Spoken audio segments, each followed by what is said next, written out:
things happen so quickly in conversations. It could be a sideways look. It could be a little bit of a tone of voice shift. I try to catch the train before it picks up too much momentum.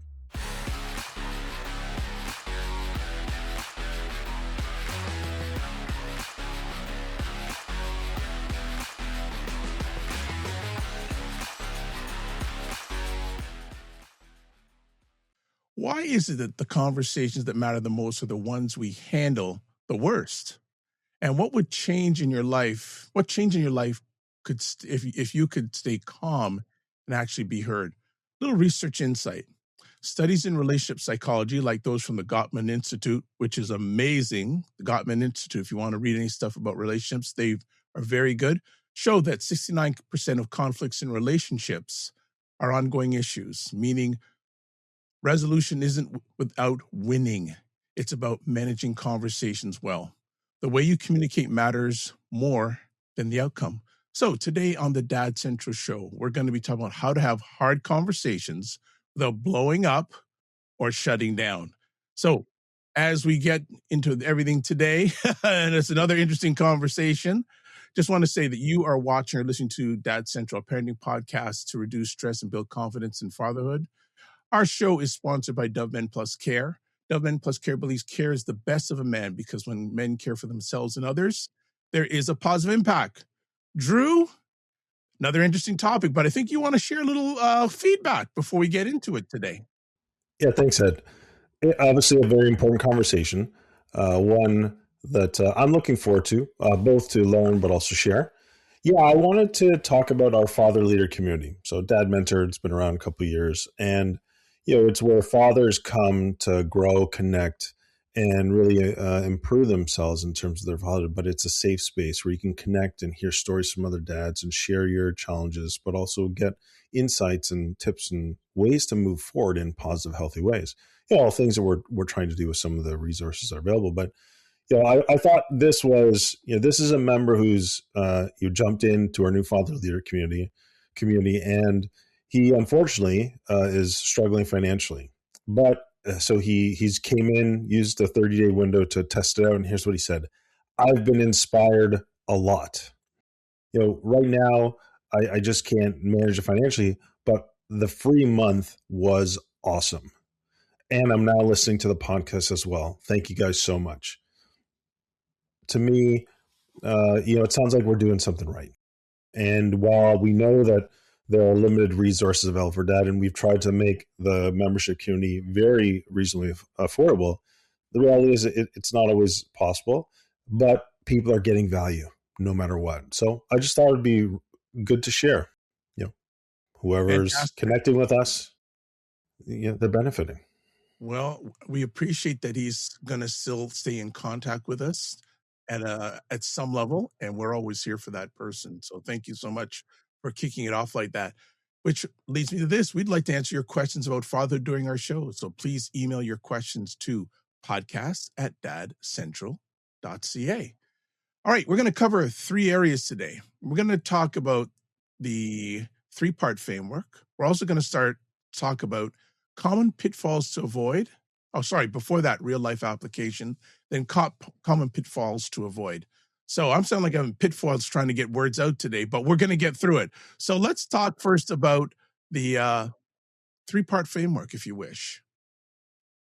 Yeah. Well, I mean, before we get to that, the reality is that I would say we had a recent situation in our family where there was a little bit of conflict, and it is an ongoing issue, and it didn't go so well. There were some not kind words said, and there were some things that happened that made it very challenging for me to navigate it and come towards a reasonable resolution. I'll leave it at that. I think what happens, though, and we saw it in the multiple people who were involved in this situation, a combination of strong emotional expression. You could call it anger, it could be yelling, could be overreactions. And then on the other side, this idea of shutting down, silence, avoidance, or withdrawal. Hopefully, I imagine anyone who's listening to this has experienced some form of a a conversation or a situation where both of those polar opposites have been experienced. And you may experience them on a more regular basis. The point is, this is the situation that we're going to be talking about today. And we want to give fathers more of the tools to manage themselves so that you can navigate the conversation with people who may be doing either one of those two or anything in between, as well as for you, if you have a particular pattern, how can you shift the pattern to be less reactive and much more responsive? Because those are important skills in building healthier relationships, safer relationships, calmer, more collaborative interactions in the family and with anyone, really. So that's, to me, what I think we're looking forward to. And so if we're going to this 3-part framework, there's the 3 main elements are going to help you do just that. And number 1 is pausing before the reaction. Very hard to do, but it's literally step 1. Step 2 is learning to say what you feel without attacking the other person or making them out to be the bad person here or the problem. And the third is learning to stay curious and not getting into defensive mode. So we're going to walk through each of those in more depth, but those are the 3 off the beginning that is how things go, this 3-part framework. So Ed, let's go back and forth on this, because I know that you and I both have probably lived experience as well as our own as coaches. Never. I'm immune of this. I took my immunity shot for this. Well, good thing we got the master here then. But also as coaches, right? We've worked with and many people in various situations, and I'm sure that these types of scenarios come up. And how do we coach and work with people? So let's go back and forth on this. So for me, pausing before you react, it might sound simplistic, but when you're caught up in your emotions, it's hard. It's like the train that's already like out of the station and picked up momentum. It's hard to all of a sudden put the brakes on it, because that's really what we're saying. So I'm just saying this from the beginning, and I'd love to get your perspective is, how do you manage yourself in a way that helps you be able to pause when that train has already started picking up some momentum? What's been a tool that's been helpful for you or help the clients you've worked with? Well, I'm going to say a disclaimer. I'm not perfect at this, but one of the things I do is when something happens, I intentionally pause and get as much information as I can, because if I just put myself out there, I'm a lot of times acting on emotion instead of fact. And I haven't given myself time to process everything. Now, again, there are some situations you can't do that, but I think in a lot of situations, if we reflect, you know what, you can say, you know what, if I would have just taken a moment and just do that. And again, one of my go-tos again is from our Super Dad, Super Kids course, for dad's parenting course. What happened? Why did it happen? And what's the next best thing to do? And a lot of times it's that what happened is the challenging part, because people just want to, and again, we're all human beings and probably we've been raised to just react. But I found out during my journey, the times that I take that moment to pause and think it through, many times leads to more positive outcomes than if I just jump myself in there. So I take time to elaborate what I'm thinking, get as much facts out there, or just really give time to understand what's going on before I say what you feel without attacking. So I have to say also, you don't have to attend every argument you're invited to. Sometimes I don't get involved because, I take my time out and just pull myself out. That's me, and everyone is different. Again, I'm not 100% perfect, but I'm a heck of a lot better than I was 10 years ago. And, a little side story. My dad was a teacher for 38 years in the same public school. And about 20 years ago, he says, son, you're such a good listener. I said, well, the way you raised me, I felt like a student, not your son. And I always was listening, so I couldn't get a word in. So I always did the processing first. So I hope that helps you a little bit in regards to a little side story and a little thought. Yeah, I appreciate that, Ed. One of the things that I have found challenging, but what I've learned is to really begin to recognize in myself first what I'm feeling in response to something that's happened. And sometimes, things happen so quickly in conversations. It could be a sideways look, it could be a little bit of a tone of voice shift, or, it could be a little more outright. And so, what I've noticed is that I try to catch the train before it picks up too much momentum.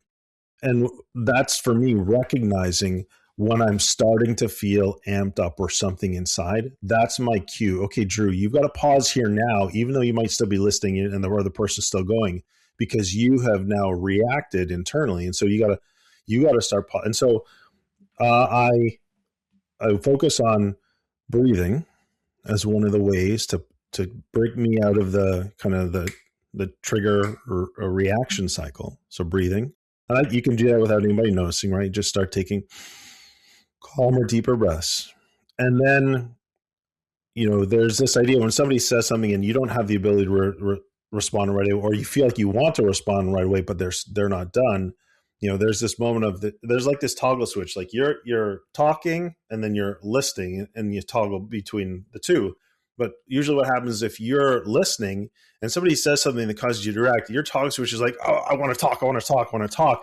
But you have to kind of pause that down and be, okay, I need to go back to listening. So that space of breathing and focusing on what really matters most in the situation has been helpful for me. Now, this is why the next stage 2 of say what you feel without attacking is a great supplement to that. Because when you do, let's say, get an opportunity to then offer a response to what a person was saying, when you're able to say, when you said X, or when your tone of voice shifted to Y, I felt, and then you fill in the naming word, that is bringing something to the conversation that helps a person understand what happened in you. But you're not attacking, you're not blaming, you're not basically pointing out how they were wrong. What you're doing is you're bringing, let's say you're sitting at a table. What you're doing is you're now putting an offering out to the table. When this happened, neutrally, here's how I felt internally. And that's like basically putting something on the table and saying, what do you think of this on the table? Most people, if you can picture that, you're sitting there, somebody takes it out of their bag, puts it right there. Hey, what do you think of this? You'd be like, oh, that's interesting, or that's cool, or you might even be like, I don't really like that at all. It doesn't look nice. But at least you have an opportunity to be able to reflect and share your perspective back. And so saying what you feel without attacking is like bringing something to the table and saying, how can we observe this together? As opposed to, you see these tennis matches where people are hitting things back and forth. Basically, that's what's happening. You're throwing stuff back and forth at each other when you don't do that. And so this idea of using I statements is really crucial. Rather than saying, you never listen to me, or you keep blaming me for stuff, what you're saying instead is, when I'm interrupted, I feel really unheard, or like you do not respect me, right? Or I do not feel respected instead of you. Sorry, I messed up there. So I think that's really important. And you want to stay focused on the issue and the goal that you're working towards, as opposed to the person and the main problem that you think that they're bringing to the situation. Anyways, that second part of learning to say what you feel, recognizing it, and then being able to bring it to the table, I think is so crucial. What are your thoughts on that before we go on to the last one? Yeah, it's so interesting. One of the blessings I have is I get the opportunity to train coaches to become certified.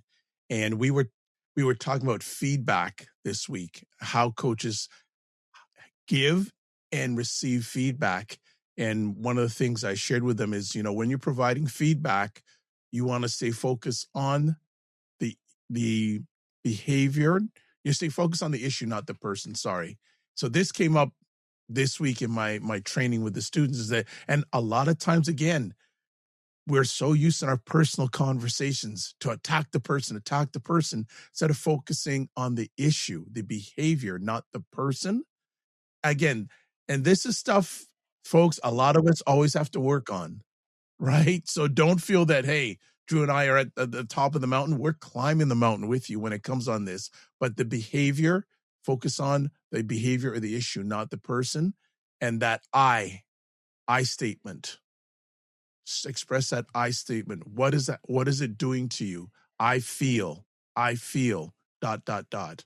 So Yeah. this feels like I'm doing my training all over again. Let's move to number 3. Yeah. The number 3 is stay curious, not defensive. And so curiosity is, a very powerful trait. And when you're able to get curious, you start to look for things that you may not have seen otherwise. When you get defensive, you have a very narrow focus. It's like, I'm proving my point, or I'm protecting my integrity or my character, or I'm protecting my truth. It's very narrow and very small, whereas curious allows you to have a broader view. So that's just philosophically. And the way that you bring curiosity to the table is by asking questions instead of making assumptions. Instead of saying, I know exactly what they're trying to say, I know what their point is, you get curious. Well, like, what's actually behind that? What might you be feeling? This is a question I ask a lot is when I hear a tone of voice shift, or I hear or I see an attitude, I'm like, so what are you feeling right now? My kids don't love it. Kristen usually responds quite well to it. But the reality is it's almost like a check-in question and getting curious, because you know that something's happening for them, but they may not be aware of what's happening for them. And again, not everyone's necessarily going to respond, but a few rules about questions. You don't want to ask questions that start with why. Why automatically put other people into defensive, because then they have to justify and rationalize. You want to ask open-ended questions that start with words like what, how, where, when. Those are the questions you want to ask. And then when the question's asked and a person responds, you want to listen to understand what's going on behind the question or with the response. And you're not to win, not to be like, oh, I got the point that I can now jump all over. The point is to understand that other person. And listening is not just about the words they say. Listening is observing their body language, observing their facial expressions, observing the tone of voice that they're using, right? Those are the things that when you actively listen to all of that, you begin to see and understand there's something more going on here. And I want to get more curious and give them time and space and the safety to be able to share that without me jumping all over it with my intent of winning. It's to understand. And that's the other practice of reflecting, right? What you heard. Okay, you have said this, or I heard this is important to you, or I've heard that you're not feeling very comfortable about this, or I've heard you're feeling nervous and scared. There's many ways you can say it, but just reflect back. The more you use like 3 to 5 of the words that they use, like the last 3 or 5 words, that's gold, because it's almost giving them a mirror right up to what they're sharing. And I think that's very powerful. Anyways, we've gone a little bit longer in this, but hopefully there's value, very practical things you can take away from these 3 steps. And I'll just quickly do them again. Step 1, pause before you react. 2, say what you feel without attacking the other person using I statements. And then 3 is stay curious and don't get defensive. All right, Ed, over to you. Yeah, I just want to add on to that. Connection doesn't come from being right. It comes from being understood. So some really key words during what Drew said there, asking questions. Really, really good. Ask the questions and listening and reflection to just make sure that you and that other person or other parties, you're on the same roadway, so that you can move to the next step of doing the resolution end of it. Another little fact I want to just add before we move on is that most of us talk at the same speed, cadence, but everyone processes information at different speeds. We have to realize that, especially when it comes to your kids. We can talk to them bang, bang, bang, bang, bang, but they may not be able to process the information we're providing them at the same speed that we're sharing it. Just want to add that on. Let's talk about a real life application, Drew. Yeah, okay, I'll just use this morning as an example. So, my son and I and Eliana we're kind of like joking around. There's this song we play in the house called "Good Day." Eliana, what song do you want to hear? "Bad Day," and she, we make a joke. But anyway, so we were joking back and forth, and then my son said something that I didn't want my daughter to repeat. And what's the first thing she does? She just repeats it. I'm like, oh man, Jordan, if you do this, here's what I'm going to do. And then he goes, oh yeah, if you do that, I'm going to do this. And what he said was really hurtful, actually. It was really hurtful. And so I was like, what did you say? And he kind of just took it sideways. And so, I was quite hurt. And so I didn't necessarily handle all that great at the first, right? I said, but I did say this as, I think I'm going to take a break here. I'm going to pause. And so I kind of removed myself from the situation. And so that was me doing step one, pausing. I'm going to take a break. I've even verbalized, I'm going to take a break. And I went off to my room and I kind of just gathered my thoughts, and I was like, what do I really want to achieve in this situation? And so, that's where I came back and I shared with him. I said, Jordan, when you said this, I felt really hurt. And I said, here's the context why. Because of some of the other things that have been going on with his sister and the way that she's been behaving and the hurtful things that she's been doing, I was pretty sensitive to, and he used it like in a very hurtful way. And so I said it, not attacking him, but I said, here's why I'm feeling this way. And I tried to give him some understanding. And then I asked him questions. So I said, like, what was your goal, or what were you thinking about, or how, like, what were you feeling, as we were teasing back and forth. Unfortunately, he has a pattern that we really do need to work on, of shutting down, right? He's the shut down, withdraw, not say anything. And so, while I tried to stay curious, it was pretty clear he couldn't actually engage at that point in time. So I just ultimately left it. Anyways, a few minutes later, we were off and back to school, dropped him off at school, and, everything for the most part was good. And I'm sure he'll come home and there'll be no ill effects from it. But that's a real life example I can share, happened just fresh this morning. All right. Just want to add on to what Drew said also, that, we want to emphasize progress over perfection. Progress over perfection is the key. And let's wrap it up, Drew, with common pitfalls to avoid. I think so. It's a little wrap up. So Yeah. give Yeah. the common pitfalls. Most people don't like conflict. They run away from it and they avoid it. And the reality is, though, if you wait too long to bring things up, usually what happens is resentment, bitterness, kind of festers, and that's not healthy. It's not good. There's great research from Joseph Grenny, who's a social psychologist who studies high-performing organizations, and there's a direct correlation between the length of time when something happens that requires a crucial conversation and when the conversation actually happens. So, like, when something happens, the sooner the conversation happens, the healthier and the more successful the organization is. The longer lag time there is, the less healthy, the less successful, and usually those organizations don't last very long. Same thing applies to our families. You want to avoid trying to win the conversation. It's not a win. It's, how do you understand? Avoiding it, just pretending it doesn't exist. This is my daughter. She's like, something will happen. She'll do something really nasty to somebody, and then like 25 minutes later, she'll come back and it's like it never happened, but she wouldn't even acknowledge it. She won't even repair. So we got some work to do there. Or letting your emotions drive the tone. Like, it's, if you're upset and amped up, like, it just spills out to everyone. You want to avoid those types of things. Okay, well, that's a wrap. So what we talked about today is the 3-part framework, real life application, and common pitfalls to avoid. Key takeaways: you don't need to avoid hard conversations. You just need to handle them better. And then emotional control is the foundation of effective communication. And then curiosity and clarity, C&C, curiosity and clarity, will get you further than control or silence. So let's always just remember, hard conversations are a skill. And I want to leave with this question: what conversation have you been avoiding? And what would it look like to approach it differently? So as we wrap it up today, Drew, what's our resource we have for our family?